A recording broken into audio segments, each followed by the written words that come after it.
तो आज हम सैलरी शीट बनाने वाले हैं एक्सेल में। और अगर आप कहीं पर भी अकाउंटेंट जॉब के लिए जाते हैं तो आपको सैलरी शीट बनाना ज़रूर आना चाहिए। तो आज हम बेसिक तौर पे देखने वाले हैं कि सैलरी शीट कैसे बनाया जाता है। हालांकि अब सैलरी शीट पर 3-4 वीडियो आने वाली हैं, तो आप देखिएगा। ये हमारा बेसिक है, सबसे बेसिक है कि कैसे हम एक सैलरी शीट कम से कम में बना सकते हैं, कहाँ और कौन से ऐसे उसमें फार्मूला फंक्शंस होते हैं जिनका हम प्रयोग करके कम से कम में सैलरी शीट बना सकते हैं बेसिक में। इससे एडवांस भी आने वाले हैं, तो आप इस वीडियो को ज़रूर देखें। फिर उसके बाद एडवांस आएंगे तो आप उनको भी फॉलो ज़रूर करिएगा। तो आज हम सैलरी शीट देखने वाले हैं। तो सैलरी शीट में हमने आईडी नेम ले लिया है, आईडी नंबर जैसे हमने 1 2 3 4 ले लिया। तो अपने हिसाब से एम्प्लॉय नेम में हमने लिया डेजिग्नेशन, यानी किस पोस्ट पे है, manager, assistant manager, supervisor, staff, helper, assistant manager, staff. और उनकी सैलरी जो है वो हमने यहाँ पे सैलरी 50,000, 40,000, 35,000, 25,000, 10,000, 40,000, 25,000। और अटेंडेंस यानी कि उनकी महीने में अटेंडेंस कितनी आई है। तो ये महीना 30 दिन का होता है, हालांकि 30 दिन का ही माना जाता है। 30 दिन का है तो इसमें 28 दिन, 25 दिन, 27, 30, 28, 29, 20 ऐसे ऐसे अटेंडेंस आया है। अब हम निकालेंगे कि सैलरी, अब उन्होंने 28 दिन आया है तो उनकी सैलरी कितना होगी। ओवर टाइम उन्होंने इतना किया है तो ओवर टाइम की सैलरी निकलेगी DA, HRA और टोटली उनके ग्रॉस सैलरी, यानी कि टोटल मिला सैलरी उनकी कितनी हो जाएगी। यहाँ पे ग्रॉस सैलरी आएगी। ESI 2%, PF 2%, और उनके बाद इन हैंड का सैलरी, यानी कि उनको कितनी सैलरी फिर मिलेगी। तो अब हम पूरा देखने वाले हैं, तो आप वीडियो को शुरू से अंत तक जरूर देखिएगा।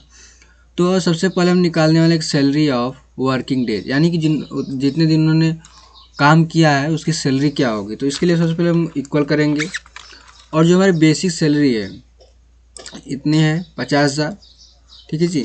तो 50,000 स्लैश, ठीक है। अब देखिए 50,000 जो है मंथली सैलरी है, तो हमें उसको एक दिन के लिए निकालना होगा। तो आपको पता ही है कि बचपन में आप जब पढ़ते रहे होंगे तो वहाँ पे बताया था कि एक पर्सन है जिसको 4 दिन के काम के लिए इतने पैसे मिलते हैं। अगर वो 10 दिन काम करेगा तो उसको कितने पैसे मिलेंगे। तो हम लोग सबसे पहले क्या करते थे कि उसमें उतने दिन के डिवाइडेड भागा कर देते थे, जिससे हमारी एक दिन की सैलरी आ जाती थी। अब एक दिन की सैलरी आने के बाद हमें 10 दिन या जितने दिन काम किया उतने में मल्टीप्लाई कर देते थे। मल्टीप्लाई करने के बाद हमारी आ जाती थी कि उन्होंने जब 10 दिन की काम किया तो उनकी सैलरी कितनी हो जाएगी। सेम यहाँ पर भी होता है कि उनकी मंथली जो सैलरी है 50,000, यानी कि 30 दिन की जो सैलरी है 50,000 है। अब उन्होंने 28 दिन काम किया तो 28 दिन का सैलरी कितना होगा। तो हमारी जो सैलरी है उसमें से भागे कर देंगे, यानी कि डिवाइडेड 30 यानी कि 30, और 50,000 हम भागा कर देंगे 30 का।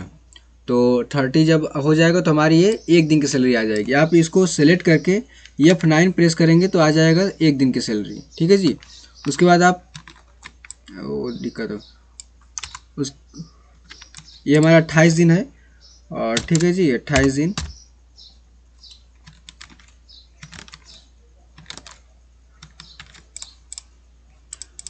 तो एक बार फिर से हम फार्मूला को टाइप कर देते हैं, इक्वल ये हमारा जो बेसिक सैलरी उसमें से डिवाइडेड बाई 30। उसके बाद हम लोग अब हमारे जो है ये जब इसको डिवाइड करेगा तो हमारी एक दिन की सैलरी आ जाएगी, ठीक है जी। तो अब एक दिन की सैलरी में मल्टीप्लाई कर देंगे 28, तो हमारी कितनी आ जाएगी सैलरी, 28 डेज की सैलरी हमारी आ जाएगी। इंटर प्रेस कर देंगे, 46,667 रुपये हमारी 28 दिन सैलरी आ रही है। अभी आप इसको ड्रैग कर देंगे नीचे ऐसे, या फिर यहाँ पर भी डबल क्लिक कर देंगे तो पूरा अपने आप फार्मूला ले लेगा, ठीक है जी। तो आप देख रहे एक बार और समझ लीजिएगा कि अब हमारी जो ये सैलरी है ये बेसिक सैलरी है, यानी कि हमें जो मंथली सैलरी मिलती है वो बेसिक सैलरी हो गई 50,000 डिवाइडेड बाई 30 यानी कि हमें 30 दिन का महीना होता है। तो हमने उसको 30 दिन के लिए, आप 31, अगर 31 का होगा तो आप 31 कर लीजिएगा, अगर 30 है तो 30 कर लीजिएगा। तो इतने हो गया। अब उसके बाद जब इसको हम सॉल्व करेंगे तो हमारा आ जाएगा एक दिन की सैलरी। जब एक दिन की सैलरी जैसे ही आएगी उसको हम इतने दिन में, अटेंडेंस जितना है 28 दिन में मल्टीप्लाई कर देंगे। मल्टीप्लाई करते हमारा एक दिन का सैलरी आ जाएगा, ठीक है जी। अब ओवर टाइम सैलरी, यानी कि वो जो आदमी है, वो जो एम्प्लॉय है, उसने कुछ ओवर टाइम भी वर्क किया है। तो महीने में देखिए इन्होंने 28 घंटे हावर्स में, ये ध्यान दीजिएगा, ये हावर्स में है, ठीक है जी। तो ये हावर्स में है, तो हावर्स में करने के लिए थोड़ा अलग हम फार्मूला का यूज करेंगे कि कैसे निकाला है। सेम तरीके से निकालते हैं, उसी तरह फार्मूला यूज होगा, लेकिन थोड़ा सा उसमें और ऐड हो जाएगा। तो यहाँ पे 28 घंटे उन्होंने महीने में 28 घंटे ज़्यादा वर्क किया है, ठीक है जी।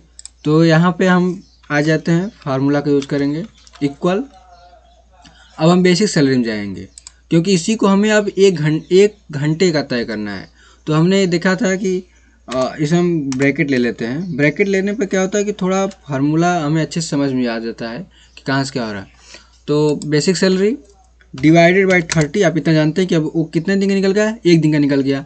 अब एक दिन की सैलरी में हम डिवाइडेड बाई, अगर वो 8 घंटे काम करता है 8 कर देंगे। अब वो कितने की सैलरी आ गई, 1 घंटे की सैलरी आ गई। अब आपको थोड़ा डिफ़िकल्ट लग रहा है समझना, तो लेकिन समझिए हल्का सा कि आपका जो बेसिक सैलरी है उसमें हमने 30 का भागा किया, यानी कि 30 डिवाइड किया। तो जब डिवाइड हुआ 30, तो हमारा एक दिन की सैलरी आ गई। अब जैसे वो एक दिन की सैलरी आया है, अब हम 8 घंटे एक दिन में काम करते हैं, तो उसको डिवाइडेड बाई 8 कर देंगे। जिसे 8 करेंगे हमारा आ जाएगा कितने कितने, 1 घंटे की सैलरी। अब हम इसको कोष्टक को बंद कर देते, ब्रैकेट बंद करने बाद डिवाइडेड बाई और इंटू 28। जैसे इंटर करेंगे ये आ गई आपकी सैलरी, जितने दिन आपने ओवर टाइम वर्क किया है, ठीक है जी। तो आपको समझ में आ गया होगा कि सैलरी वर्किंग डेज कैसे निकलता है और ओवर टाइम सैलरी कैसे निकलता है, ठीक है जी। उसके बाद हमारा डीए आता है। तो ये कंपनी के ऊपर निर्भर करता है कि आपको कितना हाउस रेंट अलाउंस कितना देगी और डीए कितना देगी, या चार्ज होता है वो कितना देगी।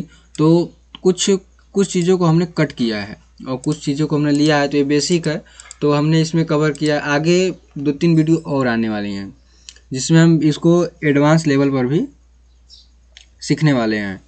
तो हमारा डीए, तो ये कंपनी अपने हिसाब से तय करती है कि हम किसको कितना डीए देंगे। तो ये मैंने अपने हिसाब से ले लिया है, इसमें कोई नहीं है कि हम इसको क्या करते हैं कि तय करते हैं। तो जब कंपनी आपको देगी तो आपको समझ में आएगा कि आपको असिस्टेंट मैनेजर को कितना देना है, स्टाफ को कितना देना है, हेल्पर को कितने देना है। तो आप अपने हिसाब से तय कर लेंगे कि आपको कितना किसको कितना देना है, कंपनी आपको देगी। और एचआरए हाउस रेंट अलाउंस कितना देगी, ये भी कंपनी ही तय करेगी कि किसको कितना देना है, ठीक है जी। ये मैंने टेम्प्रोरी में कुछ भी ले लिया है, तो आप इसको सीरियस ना लें कि हेल्पर है तो इसको 500 मिल रहा है, स्टाफ है तो उसको नहीं। आप हम अपने हिसाब से लें, आपको कंपनी देगी, आप उसको अपने हिसाब से ले लीजिएगा। अब ग्रॉस सैलरी, तो ग्रॉस सैलरी यानी कि आपकी जो बेसिक सैलरी, वर्किंग सैलरी और डीएचआरए मिला के कितना होगा आपको वो बताना है। तो यहाँ पे ये सिंपल सा फार्मूला है, इक्वल करेंगे। यहाँ पर आपको सैलरी ऑफ वर्किंग डेज, आप कितना काम किए हैं, प्लस कर देंगे। ओवर टाइम सैलरी प्लस कर देंगे, over time salary plus DA plus HRA, इसको नीचे कर देंगे एचआरए, इंटर कर देंगे। आगे आपका ये टोटल ग्रॉस सैलरी आ गया। टोटल ग्रॉस सैलरी जितना आपने काम किया आपको आपका इतना ग्रॉस सैलरी आपको इतना मंथली मिलने वाला है। लेकिन अभी और आगे है जिसको हम अभी देखने वाले, ईएसआई। अब ईएसआई को समझिए कि जैसे कि क्या होता है कि कुछ कंपनी हमें मेडिकल सुविधाएं प्रदान करती हैं, यानी कि आपको काम करते वक्त कुछ प्रॉब्लम्स हो गए, कुछ चोट लग गई या फिर कोई प्रॉब्लम्स आ गई, तो कंपनी आपको अपने हिसाब से तय करती है कि हम उनको इतना देंगे अपने हिसाब से। वो आपको सैलरी में से नहीं कटेगा, वो अपने हिसाब से आपको देगी, ठीक है जी। तो इसका ईएसआई 2%। और पीएफ प्रोविडेंट फंड, यानी कि आप समझ रहे हो, प्रोविडेंट फंड ये भी कंपनी ही तय करती है। यानी कि पीएफ क्या होता है कि जैसे कि आप कोई किसी कंपनी में काम करते हैं तो उसमें से आपकी सैलरी जो होती है उसमें से कुछ पीएफ कटता है। जैसे आप उस कंपनी में जॉब छोड़ते हैं तो जितना भी पीएफ होता है, जितने मंथली का पीएफ मिला के होता है, वो आपको पीएफ एक ही साथ मिल जाता है। जैसे कहीं कहीं होता है नहीं कि आप पैसा जमा करते हैं और कुछ दिन बाद जैसे ही आपको काम पड़ता है तो आप पूरा पैसा, टोटल पैसा ले लेते हैं। ठीक इसी तरह हर कंपनी में ये नियम होता है कि पीएफ वो लेगी।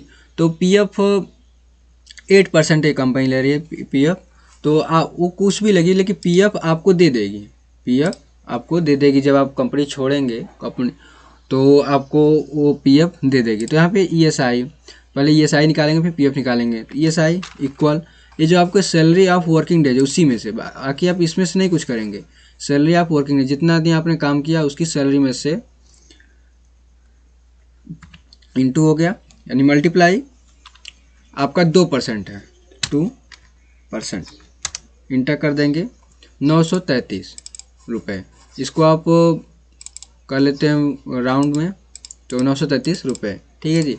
अब उसके बाद आता है पीएफ, पीएफ भी सेम होता है, सैलरी ऑफ वर्किंग डेज में करेंगे मल्टीप्लाई 8%, इंटर करेंगे, ये भी आपका आ गया है, ठीक है जी। इसको भी राउंड ऑफ कर लेते हैं, आ गया पूरा आपका राउंड ऑफ, कितना आपको पीएफ मिलने वाला है, ठीक है जी। अब आपका आता है इन हैंड सैलरी। अब आपका इतना सब बनने के बाद ही आपको सैलरी मिलती है, तो ये तय किया जाता है कि आपको कितनी सैलरी मिलेगी, ठीक है जी। तो उसके बाद इक्वल करते हैं, इक्वल में आपकी जो ग्रॉस सैलरी है, यानी कि ये जो टोटल सैलरी है ये हमने यहाँ से इसको इन चारों को, यानी salary of working days, over time salary, DA, HRA को हमने प्लस करके यानी एडिशन करके ही हमने निकाला है ग्रॉस सैलरी। अब हमारी इन हैंड सैलरी, यानी कि इन हैंड सैलरी का मतलब ये होगा कि आपको कितनी सैलरी अब दी जाएगी, आपके हाथ में कितनी सैलरी कंपनी आपको रखेगी। तो उसके लिए हम इक्वल करेंगे ग्रॉस सैलरी माइनस, अब देखिए ये दोनों जो होता है वो माइनस होता है, ठीक है जी। ये नहीं है कि आपका 61 या इसी में से प्लस होगा, नहीं, वो कंपनी अपने पास रखती है। वो आपको जब अंत में जब आप कंपनी से लीव करेंगे, छोड़ेंगे कंपनी को, तो आपको सारा जोड़ के पैसा दे देगी, फिर माइनस आपका पीएफ इंटर कर देंगे, ये आप पूरा, तो इन हैंड सैलरी आपको इतना मिलेगा, ठीक है जी।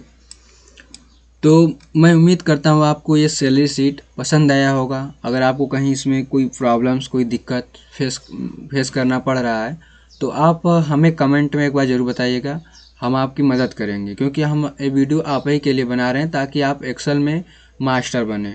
तो इसके लिए आप, अगर आपको पसंद आया होगा तो अपना फीडबैक कमेंट में ज़रूर दें।